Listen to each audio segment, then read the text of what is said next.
पाकिस्तान ने दूसरे वनडे में ऑस्ट्रेलिया को 9 विकेट से शिकस्त दे दी।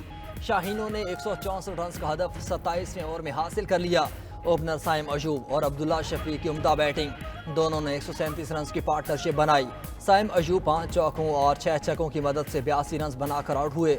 अब्दुल्ला शफीक ने 64 रन की शानदार इनिंग्स खेली। बाबर आजम 15 रन बनाकर नॉट आउट रहे। पाकिस्तानी पेसर्स ने ऑस्ट्रेलियाई बैटिंग लाइन को उड़ा कर रख दिया। कैंगरोज की पूरी टीम 35वें ओवर में 163 रन पर ढेर। स्टीव स्मिथ 35 रन बनाकर नुमाया रहे।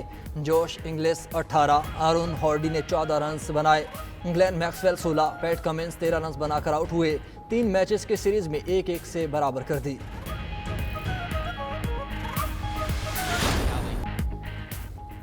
स्मोक पर काबू पाने की तमाम तदबीरें नाकाम होने लगीं। पार्क, चिड़ियाघर, अजायब घर, खेलों के मकामात पर शहरियों के जाने पर मुकम्मल पाबंदी आई।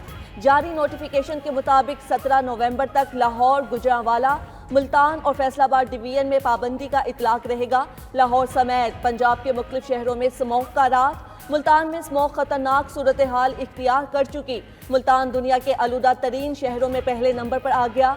Air quality index 2135 record. Lahore 730 air quality index के साथ दूसरे नंबर पर। इस्लामाबाद और पेशावर भी स्मोक की लपेट में आ गए।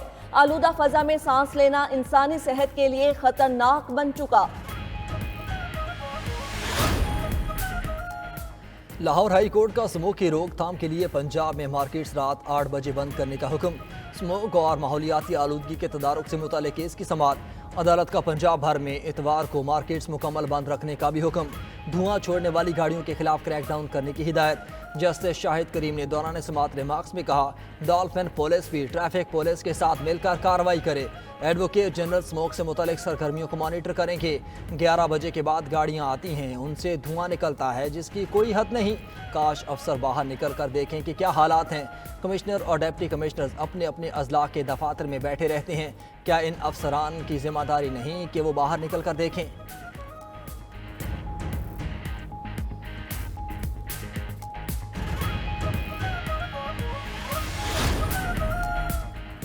चीफ जस्टिस याहिया आफरीदी की ज़ेर सदारत जुडिशियल कमीशन का इजलास जारी। इजलास में सिंध हाई कोर्ट में आइनी बेंचेस के लिए जजेस की नामजदगी पर गौर। जुडिशियल कमीशन इजलास में justice Mansoor Ali Shah, justice Munib Akhtar, justice Aminuddin Khan Shan Sharif, वजीर कानून आजम नज़ीर तारड़, नुमाइंदा पाकिस्तान बार कौंसल अख्तर हुसैन की भी शिरकत। उमर अयूब, शिबली फराज, फारूक एच नायक, शेख आफ्ताब अहमद और रोशन खुर्शीद बरोचा बतौर मेंबर शरीक। इजलास में जस्टिस जमाल खान मंदोखैल और अटॉर्नी जनरल मंसूर उस्मान आवान की शिरकत। चीफ जस्टिस याहिया आफरीदी की ज़ेर सदारत सुप्रीम जुडिशियल काउंसिल का भी इजलास हुआ। जस्टिस मंसूर अली शाह और जस्टिस मुनीब अख्तर ने इजलास में शिरकत की। इजलास में जजेस के खिलाफ दायर शिकायत का जायजा लिया गया। सुप्रीम कोर्ट में 26वीं आईनी तरमीम के खिलाफ एक और दरख्वास्त दायर। अख्तर मेंगल और दीगर की दरख्वास्त में विफाक और दीगर को फरीक बनाया गया। दरख्वास्त में मौक़िफ़ अपनाया कि 26वीं आईनी तरमीम अदलिया की खुद मुख्तारी के खिलाफ है। 26वीं आईनी तरमीम को कलअदम करार दिया जाए। उधर सिंध हाई कोर्ट में 26वीं आईनी तरमीम के बाद केसेस की समाअत ताख़ीर का शिकार। 2 रुकनी बेंच ने नई आईनी दरख्वास्तों की समाअत की इजाज़त देने से इनकार कर दिया। जस्टिस सलाहुद्दीन ने रिमार्क्स में कहा कि आज आईनी बेंचेस बन रहे हैं, कौन सा केस किस बेंच में जाएगा रोस्टर ब्रांच तय करेगा।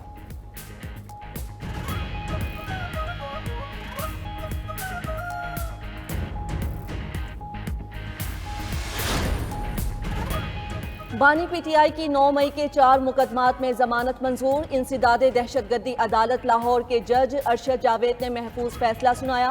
दूसरी जानिब इंसदादे दहशतगर्दी अदालत रावलपिंडी का GHQ पर हमले से मुतल्लिक केस में बानी पीटीआई की हाजिरी बजरिया वीडियो लिंक लगवाने का हुक्म। जज अमजद अली शाह ने GHQ हमला केस की समाअत की। अदालत ने GHQ हमला केस में फर्द जुर्म की कार्रवाई मुअख्खर कर दी।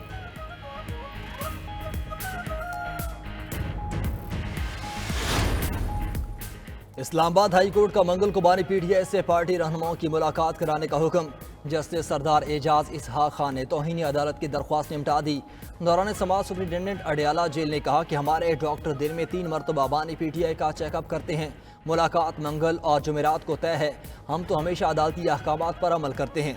फैसल चौधरी तो रोज़ाना 8 घंटे मिलते हैं, ये फिर भी शिकायत कर रहे हैं। अदालत ने कहा कि बानी पीटीआई से मुलाकात कौन करेगा। जेल हुकाम और बानी पीटीआई कोऑर्डिनेटर के तनाज़ा सामने आया। बानी पीटीआई फैमिली फ्रेंड्स वकला जिनसे वो मिलना चाहती हैं वो लिस्ट अदालत में जमा कराएंगे। सुपरिटेंडेंट अडयाला जेल बानी पीटीआई से लिस्ट लेकर एडवोकेट जनरल इस्लामाबाद को भेजेंगे। उम्मीद है इससे जेल हुकाम और बानी पीटीआई वकला के दरमियान तनाज़ा खत्म होगा।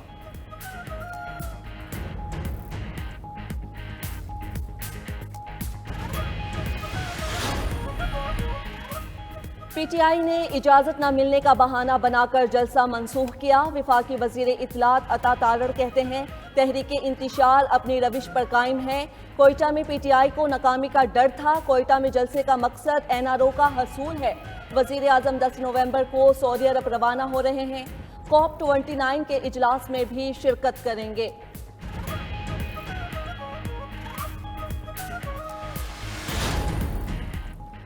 ट्रंप ने अडयाला का दरवाज़ा नहीं खोलना, वो बुनियादी हुकूक का नोटिस लेंगे। साबिक वफाकी वजीर फवाद चौधरी की गुफ्तगू बोले मुल्क के हालात ट्रंप या एलन मस्क ने नहीं पाकिस्तानियों ने खुद ठीक करने हैं। बानी पीटीआई की सियासी हैसियत को तस्लीम करना होगा। जो तरामीम हो रही हैं उससे मुल्क में इस्तेहकाम नहीं आएगा, इंतशार फैलेगा। साबिक वज़ीर दाखिला शेख रशीद ने कहा सारी क़यादत मुल्क को समोग में छोड़कर खुद बाहर चली गई। मुल्क में आइन कानून जमहूरियत और सियासी माहौल नहीं, हक सच की फतह होगी। इनकी गलत फहमियाँ दूर हो जाएंगी। ये साल इनके लिए आसान नहीं होगा।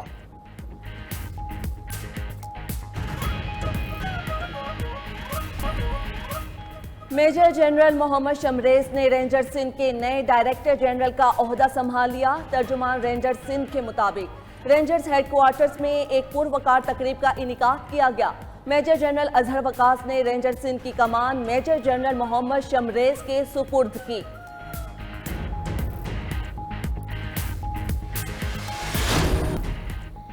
इसराइल के गजा पर वहशियाना हमले जारी, मजीद 50 फलस्तीनी शहीद। शहदा में ज्यादा तादाद खवातीन और बच्चों की है।